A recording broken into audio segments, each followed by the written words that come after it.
Madam কি collection নেওয়া হলো? আমি তো 99 এর কুর্তির জন্যই এসেছি, কারণ 199 199 এর কুর্তির জন্য আমি এসেছিলাম, কারণ আমি দেখেছি আপনার এতে ভিডিওতে লাইভে দেখেছি।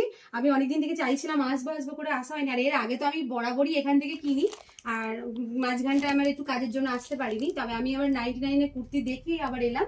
খুব ভালো লাগলো কুর্তি, আর কুর্তিগুলো খুব সুন্দর, মানে পরলে বলবে যে একটা কুর্তি পরেছে। আর কাপড় কোয়ালিটিটাও খুব সুন্দর। আচ্ছা, অনেকদিন পরে তো এলে, হুম, কালেকশন কেমন দেখছো? কালেকশন আগের তুলনায় অনেক অনেক কালেকশন, মানে আগে তো ছিলই, তার তুলনায় অনেকটাই মানে ওপর নিচ করে বিশাল কালেকশন।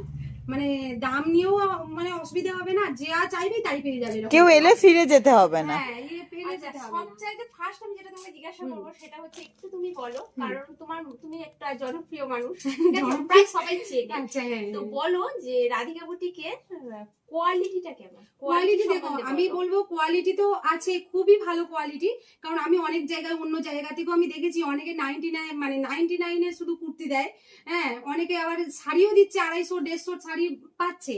মানে সেরকম অনেকে বোকা বেড়ে যাচ্ছে, অনেক জায়গায় যাচ্ছে, ভাবছে ওখানে এত কমে দিচ্ছে যে আমরা যাই, কিন্তু গিয়ে দেখছে যে ঠকে যাচ্ছে।